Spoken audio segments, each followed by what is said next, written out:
और आइए रुक कर रहे हैं केंद्र सरकार की प्रेस कॉन्फ्रेंस का। लॉकडाउन शुरू किया। थर्ड लॉकडाउन शुरू करने के समय पर वह बढ़कर 26.59% हुआ और आज हम देख रहे हैं कि फील्ड में एफर्ट्स करने की वजह से वह लॉकडाउन के इस प्रेजेंट टाइम में बढ़कर 41.61% हो चुका है। इसके साथ ही हम देखते हैं कि हमारा फैटेलिटी रेट यानी कि जो कन्फर्म केसेस आए हैं उसमें कितने केसेस में डेथ रिकॉर्ड की गई है, उसमें भी हम पाते हैं कि हमारा fatality rate is one among the lowest in the world और वह 3.3% से घटते हुए अब करीब 2.87% हो चुका है। इसके साथ ही एक और विषय हमें समझने की बहुत ज़रूरत है कि आज कोविड-19 से खाली भारत ही नहीं पूरी दुनिया लड़ रही है, हर देश लड़ रहा है। हम लोग वायरस से इम्यून नहीं हैं और हम लोग पूरी दुनिया से जुड़े हुए भी हैं, बिल्कुल क्लोज नहीं हैं।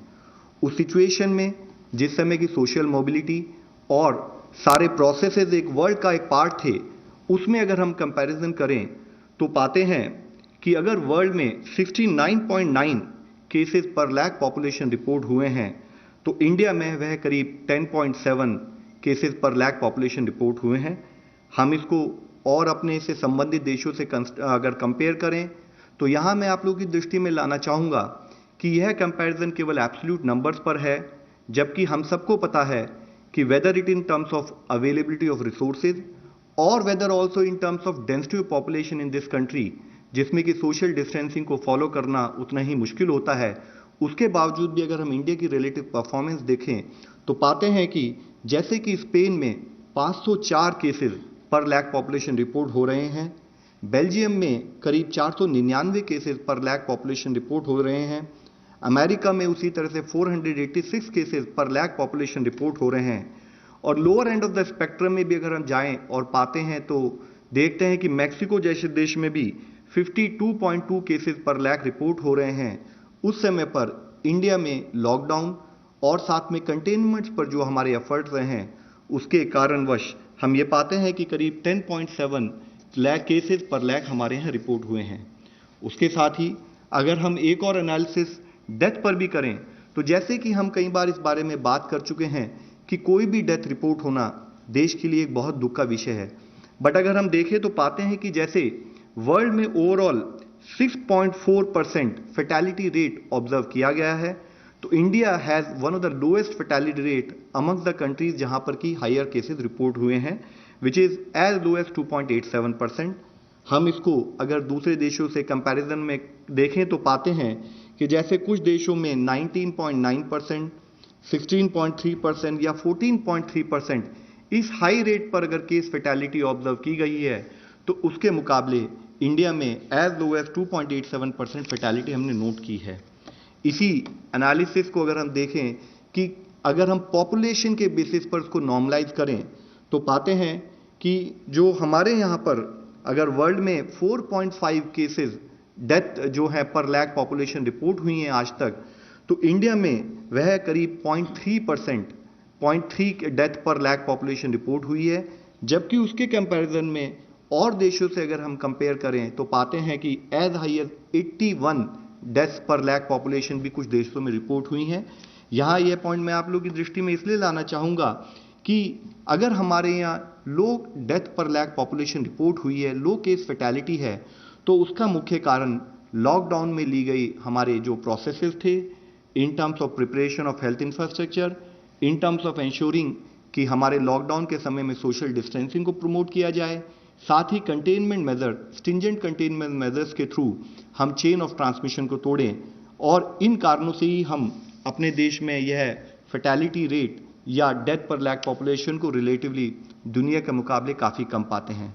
इसको अगर हम दूसरे ढंग से एनालाइज करें तो जैसे कि अभी हमने पिछले ग्राफ में देखा है कि अगर बेल्जियम जैसे देश में 800 डेथ्स पर मिलियन अगर रिपोर्ट हुई हैं तो अगर आप इस ग्राफ को देखें तो इंडिया बहुत ही लोअर लेवल पर करीब 3.08 डेथ्स पर मिलियन वहाँ पर रिपोर्ट हुई हैं और उसके साथ भी अगर हम इसको टाइमलाइन के बेसिस पर एनालिसिस करें तो देखते हैं कि हमारे यहाँ का रिलेटिवली फ्लैट और उसकी ट्रेजेक्ट्री में एक शार्प जंप, एक शार्प स्पाइक नहीं नोट किया गया है।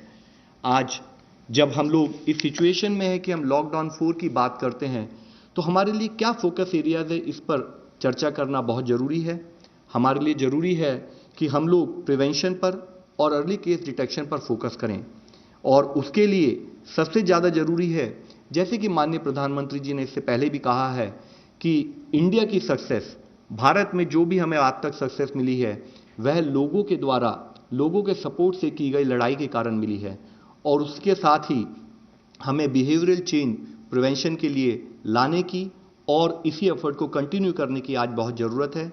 हमें ज़रूरत है कि जब तक कोई और वैक्सीन नहीं आती तो सोशल वैक्सीन के रूप में फिजिकल डिस्टेंसिंग को हम अपनी लाइफ का पार्ट बनाएं। साथ ही जब भी हम कभी पब्लिक प्लेसेस में जाएं तो मास्क या फेस कवर का इस्तेमाल करें। इसके साथ ही प्रिवेंटिव एस्पेक्ट्स के रूप में हैंड हाइजीन, रेस्पिरेटरी हाइजीन और एनवायरनमेंट एंड सैनिटेशन, यानी कि जो कि फ्रीक्वेंटली टच सर्फेसेज हैं उनको हम क्लीन रखें। और इन सब कार्यों को करते हुए हमारा एफर्ट होना चाहिए कि हमारा जो भी बिहेवियर है वह कोविड अप्रोप्रिएट बिहेवियर हो, ताकि हम कोविड से अपने आप को बचा सकें। और इन सब कार्यों को करते हुए इसके साथ ही ज़रूरत है कि जैसे हम सब लोग इससे पहले भी बात कर चुके हैं कि करीब 50% डेथ केसेस एल्डरली पॉपुलेशन में रिपोर्ट हुए हैं, और साथ ही करीब 73% केसेस जो डेथ के हैं वह पीपल विद कोमॉर्बिडिटीज में रिपोर्ट हुए हैं। तो हम इन सब प्रिवेंटिव एस्पेक्ट्स को लेते हुए अपने घर में जो एल्डरली हैं, अपने घर में जो वल्नरेबल पॉपुलेशन है, उन सबको बचाने के लिए ये सारे प्रिवेंटिव स्टेप्स लें। और कोई भी, अगर हमारे को कोई भी ऐसा केस दिखता है कि जिसमें कोई हमारे को सिम्टम्स हैं, तो हम गवर्नमेंट द्वारा ऑर्गेनाइज की फैसिलिटीज़ को एक्सेस करें। धन्यवाद। धन्यवाद। अब मैं रिक्वेस्ट करता हूँ डीजी आईसीएमआर के साथ कि बहुत ज़्यादा ब्रीफ करें।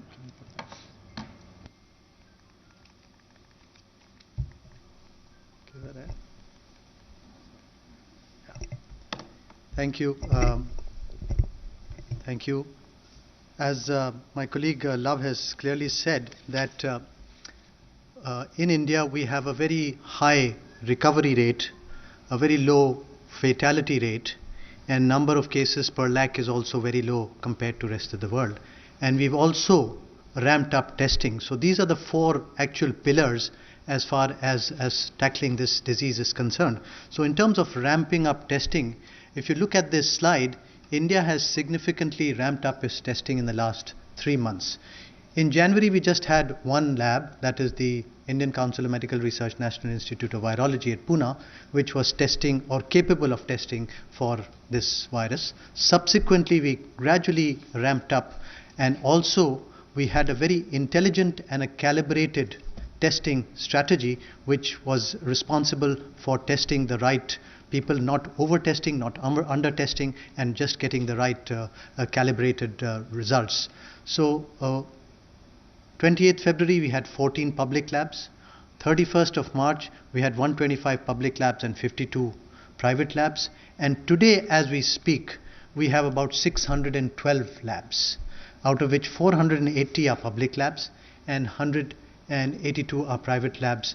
And we also have the TrueNat and the CBNat, etc. being used for testing.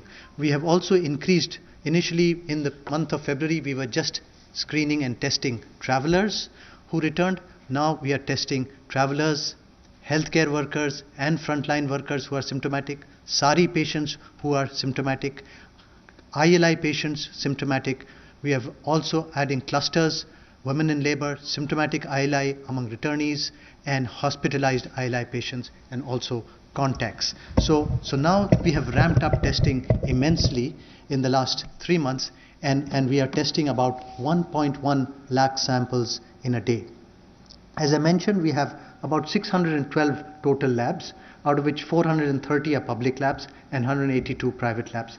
And the capacity of these labs has also been increased by augmenting, one, by the number of labs, and two, by the shifts. People are doing 2 to 3 shifts a day and testing in 8-hour shifts, and also increasing and augmenting the number of RT-PCR machines and also the manpower. Guidelines have been issued to states advising immediate testing for symptomatic and home quarantine for asymptomatic.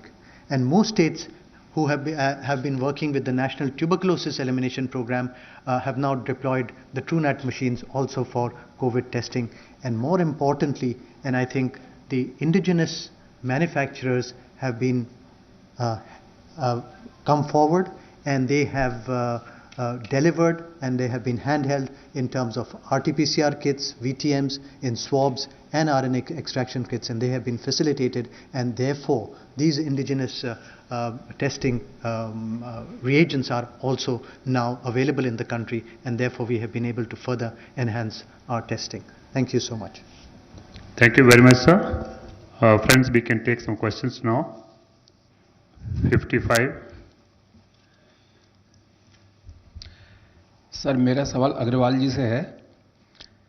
Sir, आप भी कहते हैं कि देश में बिल्कुल infrastructure बहुत अच्छा बन चुका है, केजरीवाल जी भी यही बोल रहे हैं, लेकिन कल एक एसएचओ लेवल के अधिकारी को 24 घंटे घूमना पड़ा है। आम आदमी का क्या हाल होगा सर? सर, इंफ्रास्ट्रक्चर इम्प्रूवमेंट एक कंटिन्यूस एक्सरसाइज शुरू से रही है, और अगर आपकी नॉलेज में होगा तो करीब इस टाइम दिल्ली गवर्नमेंट में ही जो उनके प्रोसेसेस हैं, उन्होंने करीब 8000 बेड की प्लानिंग की हुई है जो कि कोविड डेडिकेटेड है। I would understand and appreciate कि अगर एक पर्टिकुलर इंडिविजुअल केस में कोई किसी टाइप की कोताही रही है तो उसको स्टेट लेवल पर कोऑर्डिनेट करके सॉल्व किया जाएगा। हम स्टेट से बात भी करेंगे इसके विषय में।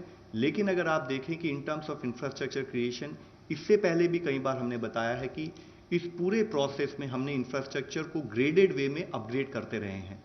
तो जिस तरह से केसेस की संख्या बढ़ती रही, उसको एंटीसिपेट करते हुए उसी हिसाब से हम इंफ्रास्ट्रक्चर को बढ़ाते रहे। 116 नीलो। आईसीएमआर से बागेश्वर से मेरा सवाल है सर, एचसीक्यू को लेके अभी 2 दिन पहले आईसीएमआर की एडवाइजरी आई थी जिसमें आपने उसका यूज जो है बढ़ा दिया और पुलिसकर्मी जितनी भी थी सबको दिया, लेकिन डब्ल्यूएचओ ने उसे बैन कर दिया है अभी उसका। वो आप क्या देखते हैं, इसके पीछे क्या कारण है? आईसीएमआर का अगर कुछ स्टडी और कह रहा है, लैंसेट कुछ और छाप रहा है, बाकी और कह रहे हैं, सच्चाई कहाँ है या कोई कॉन्स्पिरेसी है बड़ी? Good question. I think this is a very important question. What I would like to clearly say that this COVID is an evolving field. We do not know which drug is working, which drug is not working. That is, a lot of drugs are being repurposed for the use of COVID, whether it be for prophylaxis or for the treatment of COVID. Now we all know that chloroquine is a very old anti-malarial drug for several, it's been in use for nearly 100 years. And the hydroxychloroquine is even safer. And if I do not know, I belong to the generation when we had inland letter cards जो होते थे जिसमें चिट्ठी लिखते थे, उसमें गोले बने रहते थे, मलेरिया की गोली 4 पहले दिन, फिर 2 दूसरे दिन, 2 तीसरे दिन, वो बना रहता था। So it was widely used drug for malaria, and it still is a widely used drug for malaria. So now the biological plausibility was supporting that it is possibly an antiviral drug. Once we got the biological plausibility, and we also felt that we had conducted some in vitro studies in labs in the test tube, and there was data supporting that also. So in vitro studies were conducted in the past and published in several papers in Nature and other magazines that you know of, which showed that it has antiviral activity. We did a similar study in vitro, that is in the test tube, and found that it is an antiviral drug. It has antiviral properties. Now it was very popular drug suddenly when the American government also started using it, and they got fast track approval or emergency use authorization for. We had thought that it may be a useful drug for prophylaxis, for prevention of COVID, and taking the biological plausibility one, taking the in vitro data, and taking the availability and the safety of this drug, we had recommended it for as empiric use under strict medical supervision about a month and a half back. And then we also said that some studies should be started and to look at where is hydroxychloroquine performing. During these 6 weeks or 5.5 or 4.5, 5, 6 weeks, we got some data in India, and they were mainly observational studies. Some of them were case control studies, which and some of us were observational studies in different cohorts, which were done at AIIMS, was done at ICMR, the case control study, and also in 3 public hospitals within Delhi. And now it was very difficult to do a randomized trial of something which we say may benefit. So randomized trial was not possible. So we looked at the data from these observational studies as well as from the case control studies.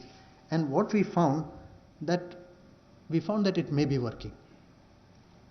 So therefore, and we also found that there were no major side effects except nausea, and that was from the Indian Pharmacopoeia Commission results of all the people that were being monitored for hydroxychloroquine.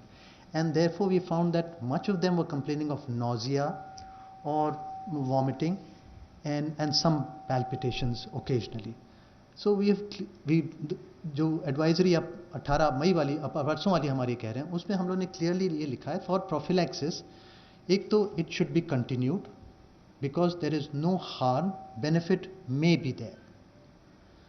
One point. The second point was important, was that we found that the side effects, and we clearly advised that it should be taken with food.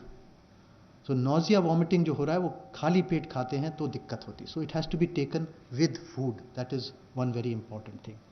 The third point which we emphasized in this advisory was very clear that we need to do 1 ECG during the treatment of this prophylaxis. So we expanded the recommendation. तो